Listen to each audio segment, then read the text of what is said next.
Salut à tous et à toutes, bienvenue dans cette nouvelle vidéo. Aujourd'hui, nous allons essayer de parler de l'avant-match entre Barça et Betis Séville qui se jouera demain. On va essayer de voir pourquoi est-ce que le Barça doit gagner ce match. On va essayer de revenir sur les déclarations de Xavi et on va essayer de voir, je vais donner ma composition pour affronter ce match. Alors on commence directement. Pourquoi est-ce que le Barça doit gagner ce match? Simplement parce que il faut savoir que le Barça actuellement est 7e au tableau de la Liga et il faut que le Barça se rapproche du podium. C'est très important. Si le Barça gagne ce match, ils vont quitter de 7e à 6e. Donc c'est très important. Il faut que le Barça gagne ce match parce qu'il faut qu'il se rapproche petit à petit du podium. Et aussi, il faut que le Barça arrive avec un certain dynamisme face au Bayern. Ils doivent arriver avec un certain positivisme, avec une certaine fraîcheur, avec un mindset frais, positif pour essayer d'affronter le match, le Bayern étant dégagé, étant libéré. Donc ça passe par une victoire face au Betis. Donc, on va revenir sur les déclarations de Xavi, notamment à la presse. Et on va arriver sur la composition plus tard. Déjà, Xavi a été demandé par les journalistes quelles sont tes impressions du match face au Betis. Xavi a dit clairement, chaque match sera vital en raison de l'urgence que nous avons. Demain est une finale pour nous et je ne pense pas au-delà.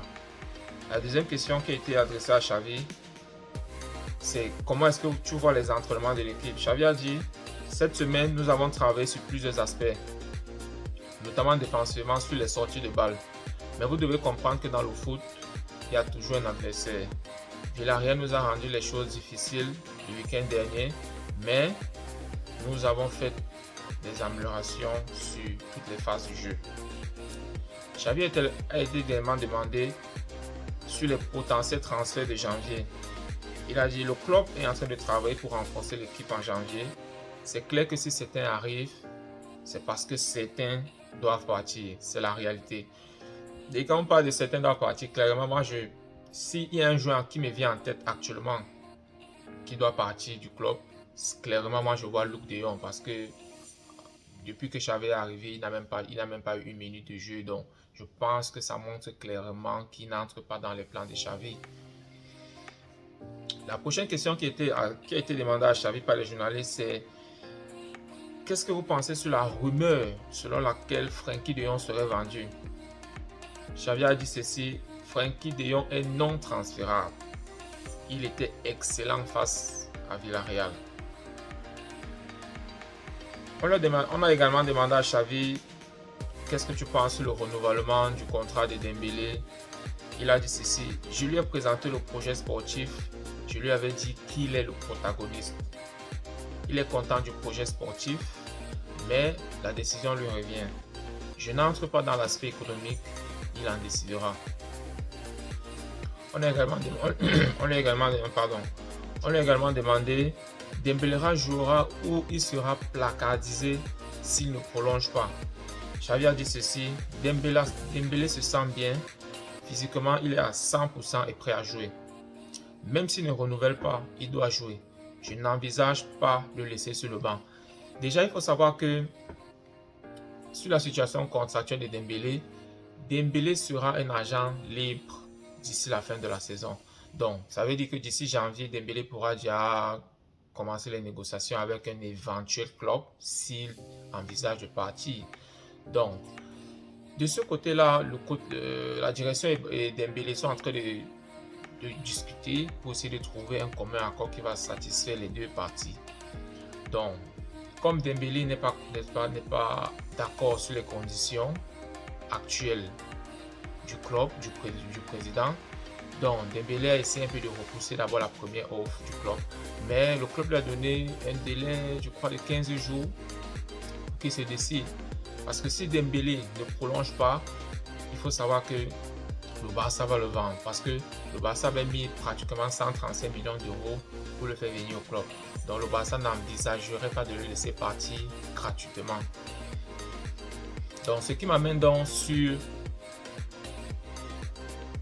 mon 11 face au Betis. Alors moi la formation déjà 4-3-3 classique. Au goal, on a Ter Stegen automatiquement. À goal, on a à gauche, en défense, à gauche, on a Jordi Alba. Les deux centraux, je mettrai Lenglet et Piqué. Pourquoi Lenglet au lieu d'Eric Garcia? Parce que, vous savez, le prochain match, c'est face au Bayern. Et le Bayern, les gars, ils sont vraiment costauds. Il faut un peu d'effort physique. C'est vrai que c'est plus la tête qui joue. Mais il faut un peu d'effort physique défensivement. Parce que je trouve qu'Eric Garcia est un peu mou. À droite, Araújo. Au milieu de terrain, Busquets, Nico Gonzalez, Frenkie de Jong. Maintenant en attaque, les trois de l'attaque. Moi je mettrais Dembélé titulaire sur un côté. Je mettrais Memphis Depay à l'axe. Et je mettrais Youssouf Demir. Pourquoi je mets Youssouf Demir au lieu de Gavi ou bien au lieu de Abdé? Simplement parce que vous savez, en Champions League, Abdé ne pourra pas jouer. Et les seules options de couloir que Xavi aura face au Bayern, ce sera Dembélé et Demir. Donc c'est vrai que Gavi souvent peut jouer sur le côté, mais ce n'est pas vraiment son poste. C'est-à-dire qu'il essaie juste de dépanner.